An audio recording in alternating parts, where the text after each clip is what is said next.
Welcome to today's Ideation Today, in part 3 of our mini-series involving the CRISP strategies of prepare, engage, transform, and reflect. Today our guest is Kelly Taylor, the English teacher, and we're going to be focusing on the transform component. Kelly, how do you go about the process when it comes to transforming a lesson and drafting it to get it ready to get students engaged in the content? Well, I think about transform as really part of the engage process. When Chris looks at engage and transform together, we're looking at 4 different principles. So we look at discussing, writing, organizing, and visualizing. And for me, it's the easiest to get students to transform their information and really transform their understanding of material through organizing and visualizing. What advice or words of encouragement would you give to a staff member who's wanting to take a risk when it comes to transforming a lesson? First of all, I would say collaborate with their peers. So ask people what they're doing. Think, this is super cliche, but think outside of the box, right? What else can I have my students do with them? What are my goals? What are my objectives? And then how can I have them take this information and do something creative or demonstrate their understanding in a different way? So it's really just taking things that they already do and flipping them around, twisting them up, getting kids to think creatively. And sometimes then we need to think creatively as teachers ourselves.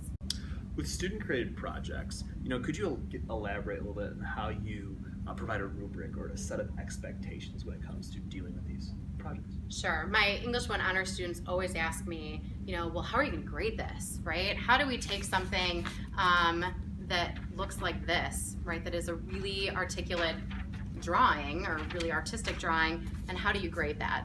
So I always start with my objectives, my list of expectations that I have. So whatever I want them to get. So maybe it's using textual evidence, maybe it's citation. And I pull those things out of the assignment sheet that I gave them and just do a single and easy single point rubric. I tend to keep it pretty holistic. So, does it exceed expectations, proficient, satisfactory? So it's very kind of standards based. And then, the creativity isn't easily assessed, but are they demonstrating the understanding? Are they meeting that objective? And then are they exceeding above that objective? And sometimes it's giving them samples, right? So if you can model what an excellent looks like versus proficient, then that communicates those clear expectations to the student. And really going over that assignment sheet and saying, yes, not every artistic product is going to look like this. If it's a stick figure, that's okay, as long as you can demonstrate that same sophisticated line of thinking. So it gives every kid an opportunity to feel like they can be successful. So in essence, what you're asking is that not only are the teacher taking the risk, but you're asking the student to take a risk, try something different Absolutely. that can enhance their learning. Absolutely. Kelly, can you please explain to me how these types of learning activities enable you as the teacher and to gauge an understanding of your students' mastery of the content? What I love about transforming information after engaging with content is that it can't just be regurgitation. So I know that students aren't just going to give me back what I gave to them. So if we're reading a passage together in class and then they're annotating, right? So maybe that's the engage, right? The reading and the note taking, that's the engage piece. And then I ask them to do something different with it. They can't just repeat what I've already told them. So they have to come up with their own original thoughts, but also in their own individual way, so they can make sense of material in a way that makes sense to them. So today, just today, I gave students a quiz.